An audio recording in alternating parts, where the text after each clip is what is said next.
Radhe Radhe guys, this is Suman Sharma and you are watching Ravi's English classes. You are most welcome to my class. तो guys जैसा कि हमारा topic चल रहा है, it's very common but very important and that is what adjective. Adjective हमने बहुत सारे adjectives कर लिए और अभी भी हमारा यही टॉपिक चल रहा है. आज भी हम कुछ नई चीजें सीखेंगे, कुछ adjective जो भी कुछ जाने पहचाने हैं और कुछ न्यू है. तो देखते हैं आज हम कौन से एडजेक्टिव सीखेंगे. तो आज का फर्स्ट एडजेक्टिव हमारा बोथ. बोथ मीन्स यस, दोनों. बोथ का मीन क्या होता है? दोनों. अब देखिए बोथ का यूज कैसे किस तरह किया जाता है वो आज हम सीखेंगे. बोथ का यूज सेंटेंस में जब एक एडजेक्टिव की तरह किया जाता है तो उसके बाद द का यूज किया जाता है. ध्यान रखना, बोथ का यूज जब एक एडजेक्टिव की जैसे किया जाता है तो इसके बाद में किसका यूज किया जाता है? the, द का यूज किया जाता है. For example, I know both the boys.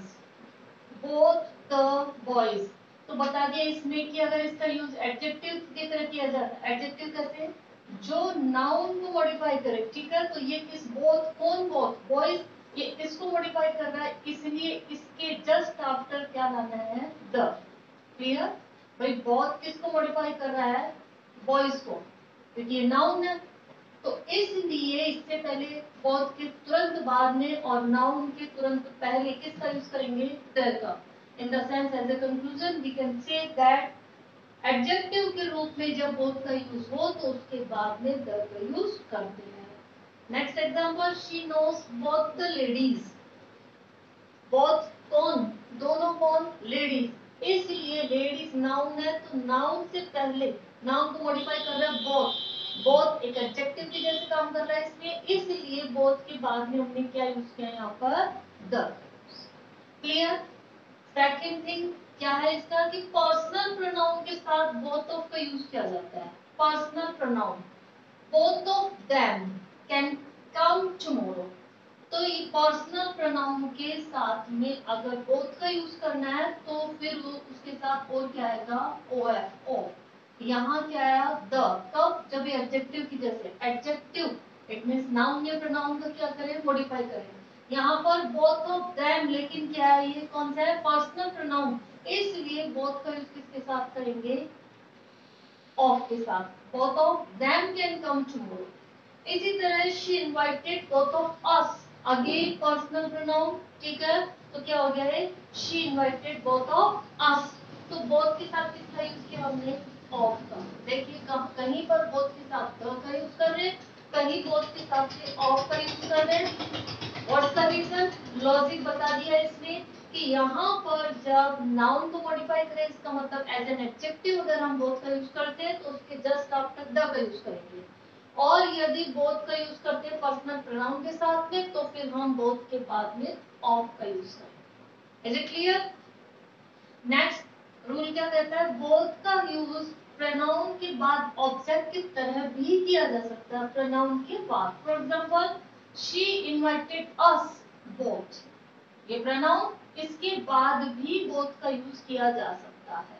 अगर इससे पहले करें तो जल्दी बताइए कैसे होगा? यदि हम बोथ का यूज अस से पहले करना चाहे, अस क्या है? Personal pronoun. Just like this हो जाएगा she invited both of us. ठीक है, बोथ ऑफ अस. दोनों में इतना सा डिफरेंस है. अगर हम पर्सनल प्रोनाउन को बोथ से पहले यूज करना चाहते हैं तो फिर बोथ के साथ कुछ भी यूज नहीं होगा, ना ऑफ ना द. डायरेक्ट क्या आएगा? बोथ आएगा. She invited us both. अगर हम बाद में इसके बाद करना चाहे पर्सनल प्रोनाउन का बोथ के बाद में तो फिर कैसे हो जाएगा? She invited both of us. देख लीजिए दोनों एग्जांपल्स यहाँ. ठीक है, इसी तरह she sends you both her love. Both her love. तो यहाँ पर she sends you both object की तरह किया जा रहा है इसका use. She sends you both her love. तो इस तरह देखिए, अगर बोथ का यूज आ रहा है पर्सनल प्रोनाउन के बाद में, पर्सनल प्रोनाउन के बाद में, तो विदाउट एनी द और ऑफ क्या आएगा? वो डायरेक्टली केवल बोथ आएगा. Next thing is both not के प्रयोग की जा. देखो अगर बोथ वाले सेंटेंस में बोथ के साथ नॉट यूज किया जाना है तो फिर हम इनका यूज नहीं करेंगे, बोथ का यूज नहीं करेंगे, फिर क्या करेंगे, नीदर ऑफ देम। कुछ इसको नाइदर, ट्रेडिशनल इंग्लिश में नाइदर, मॉडर्न इंग्लिश में नीदर, ठीक है। नीदर ऑफ देम का यूज किया जाना चाहिए। ध्यान दीजिए कब, जब बोथ के साथ नॉट का यूज किया जाए तो नहीं करेंगे।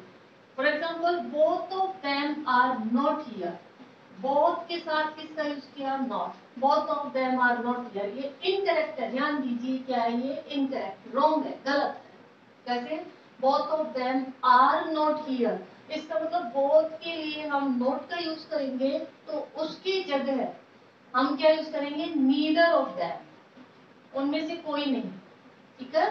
नीदर ऑफ देम, उनमें से कोई नहीं। अगर आपको ध्यान हो तो इधर और नीदर नोर ये भी टू के लिए किया जाता है ना, दो के लिए किया जाता है, और बोथ भी दो के लिए किया जाता है, इसीलिए इसको इससे रिप्लेस कर दिया गया है। तो अगर बोथ वाले सेंटेंस में आपको नोट का यूज करना हो, ध्यान रखिए, तो फिर हम बोथ के साथ नोट का यूज नहीं करेंगे, ये बिल्कुल इनकरेक्ट है। फिर हम इसको करेक्शन करके कैसे करेंगे, ये होगा neither of them, both not की जगह किसका use, yes, neither of them here. इसका मतलब ये अपने आप में है नेगेटिव, नीदर, नीदर के साथ नॉट की जरूरत नहीं होती है, तो यहाँ क्या है, उनमें से यहाँ कोई नहीं है, नीदर ऑफ देम, उनमें से कोई नहीं। क्लियर। अब एक notable thing you have to not question, the का यूज कभी भी बोथ के पहले नहीं होता है, द का यूज कभी भी बोथ के पहले नहीं होता है, बोथ के बाद ही होता है। I know both the boys, ठीक है, I know the both girl, it's wrong, both से पहले द का यूज नहीं करेंगे। इसको करेक्शन करके सकते, I know both the girl, not the both girl, क्या होगा, बोथ द गर्ल, बोथ के बाद में द का यूज करेंगे, बोथ से पहले द का यूज नहीं करेंगे। आई होप गाइस कि आपको ये बोथ का कॉन्सेप्ट एकदम क्लियर हो गया होगा। Just have a screenshot.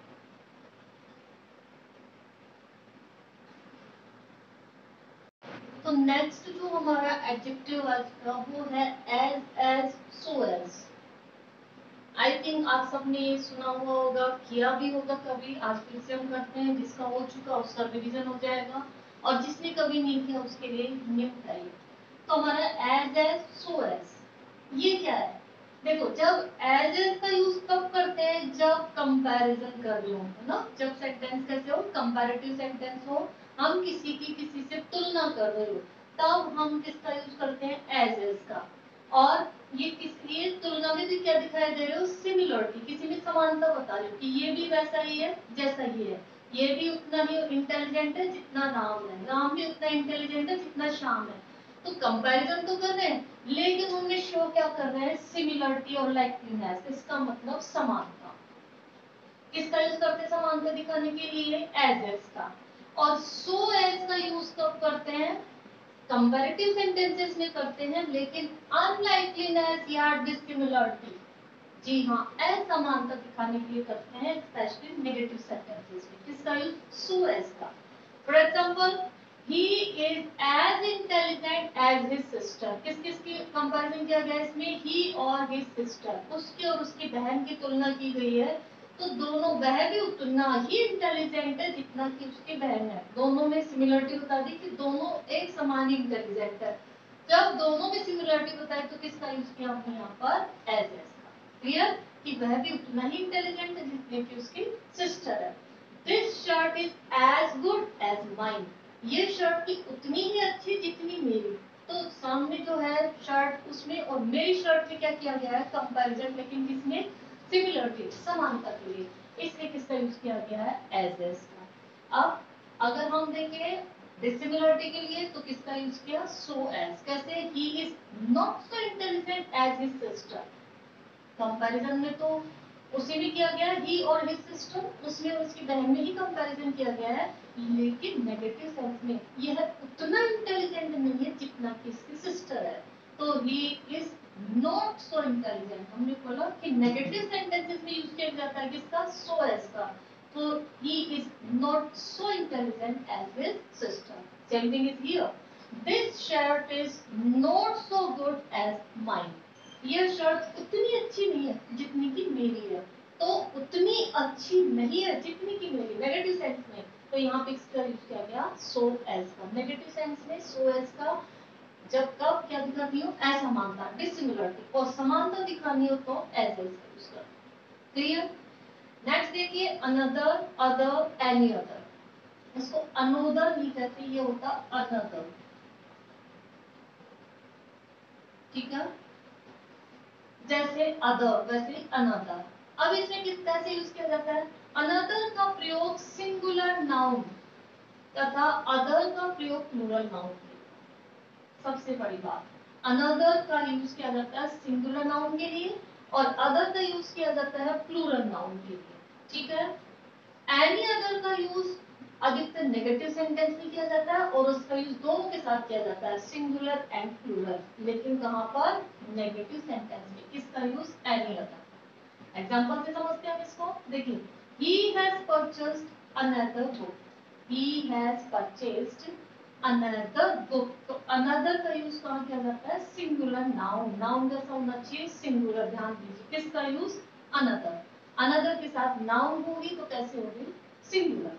फिर करें she has visited other places। Other का यूज किसके साथ किया जाता है? Plural noun. देखिए प्लेस में एस लगा हुआ है, प्लेसेस प्लूरल है, तो अदर के साथ, अदर किसके साथ? प्लूरल नाउन के साथ, और अनदर किसके साथ? सिंगुलर नाउन के साथ। ध्यान दीजिए, ये बहुत इंपॉर्टेंट है कि अनदर हम यूं ही कुछ भी यूज कर लेते हैं। बहुत बारीकी से बताया गया है कि अनदर का यूज केवल सिंगुलर नाउन के साथ। देखिए बुक है, बुक्स नहीं है, और अदर का यूज प्लूरल नाउन के साथ। यहाँ प्लेसेस है, प्लेस नहीं है। ठीक है, ये मेन डिफरेंस है दोनों में। अब बात आती है एनी अदर की। तो एनी अदर का यूज सिंगुलर प्लूरल दोनों के साथ किया जाता है, लेकिन मोस्टली किसमें? नेगेटिव सेंटेंस में। For example, I haven't seen any other place here. Any other place singular है, लेकिन क्या है? Negative sentence. नेगेटिव सेंटेंस में सिंगुलर या प्लूरल दोनों के साथ ही किसका यूज किया जाता है? एनी अदर का। तो I haven't seen other place नहीं, any other place. Another place नहीं, एनी अदर प्लेसेस या प्लेस, तो ये सिंगुलर। यहाँ देखिए I they haven't visited any other places. यहाँ प्लेस, यहाँ प्लेसेस, क्या बता रहे हैं दोनों? क्या शो कर रहे हैं? ये सिंगुलर और ये प्लूरल। ये बात क्लियर हो गई अपनी। लेकिन दोनों में एक चीज क्या है? सिंगुलर, वो है negative. It means negative sentence में अगर यूज करना हो अदर या अनदर तो इनका यूज नहीं करेंगे, इनके जगह यूज करेंगे एनी अदर का। ठीक है, और एनी अदर का यूज सिंगुलर नाउन या प्लूरल नाउन दोनों के साथ ही किया जा सकता है। लेकिन जो अनदर, अनदर वर्ड है, एडजेक्टिव है, उसका यूज केवल सिंगुलर नाउन के साथ और अदर का यूज प्लूरल नाउन के साथ किया जाता है। Is it clear? अब देखिए, फर्स्ट और फोरमोस्ट, ये नेक्स्ट हमारे एडजेक्टिव है। फर्स्ट और फोरमोस्ट। देखिए फर्स्ट सबको पता है किस लिए किया जाता है? क्रम के संबंध में, क्रम में प्रथम दिखाने के लिए, है ना, कि ऑर्डर इन ऑर्डर क्रम से बैठे हुए हैं, पहले नंबर पर कौन बैठा हुआ है, ये बताने के लिए किसका यूज किया जाता है? फर्स्ट का। जबकि फोरमोस्ट का मीन्स होता है वेरी इंपॉर्टेंट, महत्वपूर्ण। फोरमोस्ट महत्वपूर्ण। For example, Ram was first to arrive here. Ram was first to arrive here। Ram यहाँ पहुंचने वालों में प्रथम था। तो यहाँ पर क्या बताया? क्रम, ऑर्डर। यहाँ Indira Gandhi was the foremost politician of her time। Indira Gandhi अपने समय की बहुत ही महत्वपूर्ण राजनीतिज्ञ थी। महत्वपूर्ण, foremost। ये बहुत छोटी छोटी शब्द, छोटे छोटे वाक्य, छोटी छोटी बातें होती है जो हम अगर ढंग से सीख ले तो हमारी राइटिंग स्किल भी बहुत अच्छे से इम्प्रूव होती है। जस्ट अब स्क्रीनशॉट।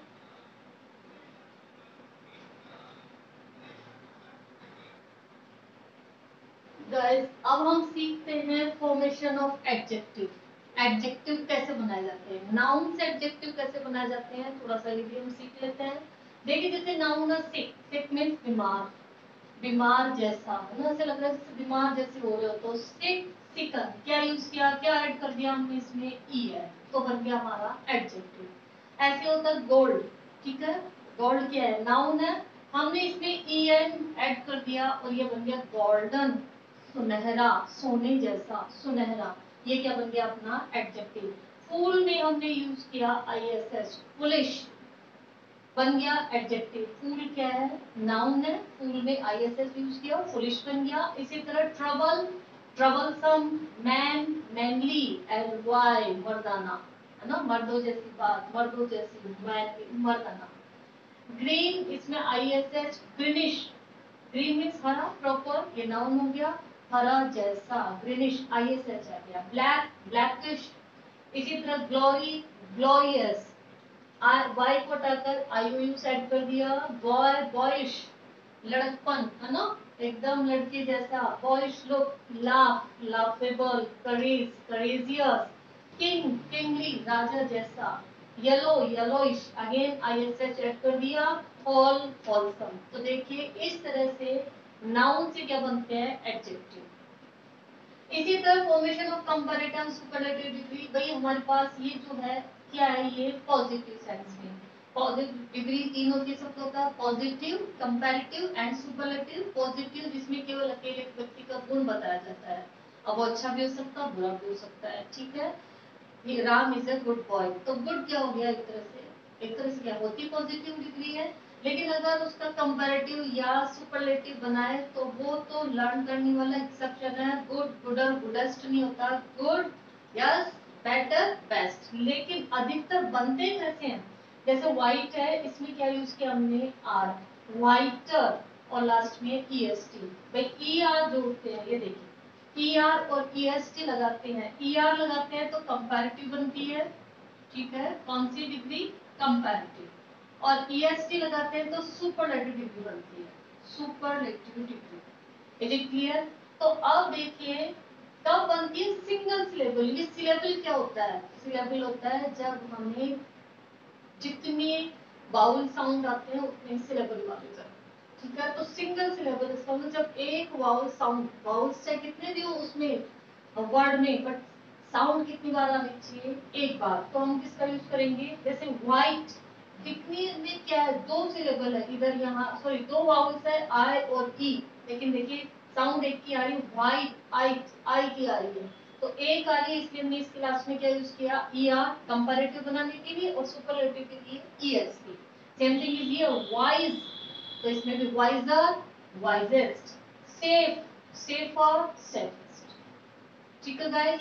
तो इस तरह ये हमने थोड़ी सी इसकी भी जानकारी दी। अगर आप लोग चाहते हैं डिग्रीज का एक अलग से पूरा का पूरा वीडियो बनाया जाए डेप्थ में, तो आप कमेंट बॉक्स में लिख दीजिए, I am definitely help you in this topic, ठीक है। आई होप गाइस कि आज का वीडियो आपको बहुत अच्छा लगा होगा। अगर अच्छा लगा तो लाइक करना ना भूलिए, शेयर भी कीजिए, और साथ में अगर कोई न्यू हो मेरे चैनल पे तो उसको सब्सक्राइब करना ना। Thank you and have a nice day.